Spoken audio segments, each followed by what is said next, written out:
হ্যাঁ, এই গরমে যে আমি বেঁচে আছি এই ভিডিওটা তারই প্রমাণ।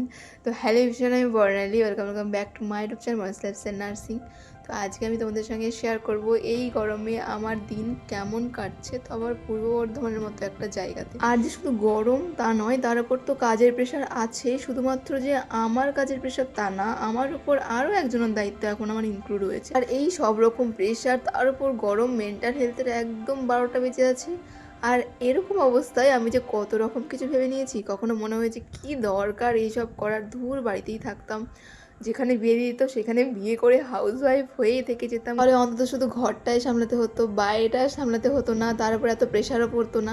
আর এখন তো আমাকে ঘরে বাইরে দুটোই সামলাতে হচ্ছে। তাই এরকম প্রেশারের টাইমে একটু মনেই হয় যে ধ্যাত বাবা, একটা বিয়ে করে নিলে হাজবেন্ডই সব চালাতো, খরচা, হাউসওয়াইফ হয়ে থেকে যেতাম। চলো ভাট বকা বন্ধ করে এবার ব্লগটা শুরু করা যাক। আজকে সকালবেলা উঠে থেকেই আমার এত খারাপ লাগছিল, তোমরা আমাকে দেখেই বুঝতে পারছো। সকালবেলা উঠে আমি স্নান করে নিয়েছি, পুরো মাথা ভিজিয়ে। সকাল থেকে উঠে আমার মাথাটা এত ব্যথা করছিল, মাথা ঘুরছিল, মনে হচ্ছিল আমি আজকে ডিউটি নাই যাই। তবু ওই যে মাসের শেষ সমস্ত রিপোর্ট করতে হবে, তাই নিজে থেকে আর ছুটিটা নিলাম না। আর এই যে ভালো না লাগা, তার পেছনে তো নিশ্চয়ই কারণ আছে। হ্যাঁ, কারণটা হচ্ছে এই গরম। পূর্ব বর্ধমানে এত গরম, যার কারণে রাত্রেবেলা ঠিক করে ঘুমই হচ্ছে না। কাল তো আমি প্রায় 4টে কি 4:30 পর্যন্ত জেগে আছি। তাহলে সেই মানুষটার কি করে সকালবেলা উঠে ভালো লাগবে, কি করে সব কিছু করতে ইচ্ছে করবে, কি করে এনার্জি পাবে সে ডিউটি যাওয়ার জন্য। ওভাবেই আমি রেডি হচ্ছিলাম, কারণ যেতে তো হবে, উপায় নেই। বললাম মাসের শেষ, আর আমি নিজেই বুঝতে পারছি যে এখন ছুটি নিলে আমি আর ম্যানেজ করতে পারবো না। নিরুপায় হয়ে আবার রেডি হতেও শুরু করলাম, কারণ ডিউটি তো যেতেই হবে। আর তার উপর আমার এই চুল, হ্যাঁ, এই গরমে চুল সামলানো যে কী বড় ব্যাপার। তার উপর যদি আমার মতো এত লং হেয়ার কারো হয়, তাহলে তারাই বুঝবে এই কষ্টটা। চুল ভেজালেও সেটা বেঁধে রাখলে একটা বাজে গন্ধ হবে, আবার যদি চুল না ভেজায় তাহলে মাথা ব্যথায় মরেই যাব, এটাও আর একটা সমস্যা। তো যাই হোক, আমি রেডি হয়ে এরপরে বেরিয়ে ডিউটিও করে নিয়েছি। আর বললাম না, আমার ভালো লাগছিল না যে আমি ভিডিওটুকুও করি, তাই ডিউটি থেকে বেরিয়ে তারপরে আমি তোমাদের সঙ্গে আবার ভিডিও শেয়ার করছি, মানে ভিডিও করছি। ডিউটি থেকে বেরিয়ে পড়েছি। আর এই গরমে তোমরা জানোই আমি কতটা ট্রাভেল করে আসি, টোটো, বাস, তারপরে আবার সাইকেল। তো সাইকেল করে এসে বাস স্ট্যান্ডে বসেছিলাম, তারপরে বাসে করে চলে এলাম রুমে। আর এই দেখো, ডিউটি থেকে ফিরে এসে আমার এই অবস্থা, মানে পুরো ঘেমে স্নান করে। আর এখন এটা বুঝতে পারছি যে কাজ থেকে ফিরে আসার পর বাবা কাকাদের যদি কিছু বলা হতো তাহলে কেন তখন তারা চটে যেত। আমার মেন্টাল হেলথের অবস্থাও ঠিক তেমনই। আর তার উপর যদি কিছুর একটা লিমিট থাকে, জাস্ট দেখো হয়েছে। আমি জাস্ট ডিউটি থেকে এলাম, এই জাস্ট মাত্র এসে জাস্ট ফ্রেশ হয়ে বসবো, তখনই চলে গেছে কারেন্টটা। এই গরমে এমনি তো অবস্থা খারাপ হয়ে যাচ্ছে, তার মধ্যে এখন যদি রুমে এসে এই গরমের মধ্যে এলাম, মানে জানোই পূর্ব বর্ধমানের গরম, তো এই গরমের মধ্যে এসে যদি রুমে ঢোকার সঙ্গে সঙ্গে ফ্রেশ হয়ে আস্তে আস্তে যদি কারেন্ট চলে যায়, তাহলে কি হতে পারে। আমি মুখটাও মুছিনি, মানে আমার এত যে রাগ হচ্ছে আমি কার উপর বলবো বুঝতে পারছি। এগুলো কি মানা যায়? এত গরম এখানে, এগুলো জল, এগুলো ঘাম নয়। আমি জাস্ট ফ্রেশ হলাম। তোমরা বলো এখন কিভাবে কন্ট্রোল করা যায় রাগটা। মানে আমি জাস্ট এলাম, আর এত গরম করছে, মনে হচ্ছে সব কিছু চোখ টোক ছিঁড়ে ফেলি।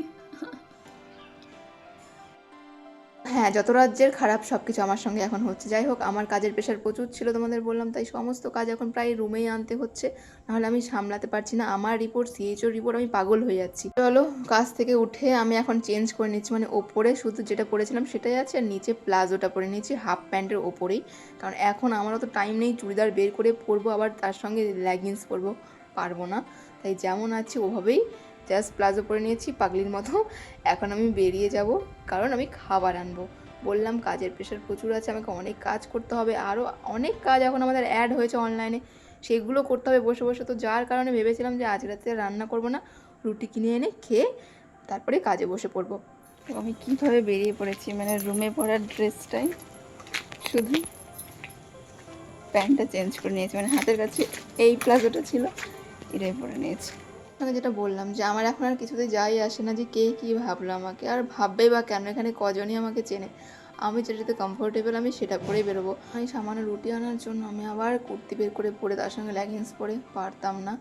আর তোমরা এরপরের অবস্থা তোমরা নিজেরাই দেখো যে আমার কী অবস্থা হচ্ছে এই গরমে। তো আমি এলাম, আর আমার মুখ দেখো, দেখো, দাঁড়াও আগে দেখো, এই দেখো রুটি আর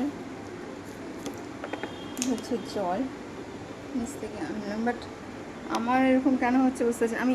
আমি মুখে এখন কিচ্ছু মেখে নেই, জাস্ট আমি এসে ফেস ওয়াশ করেছি।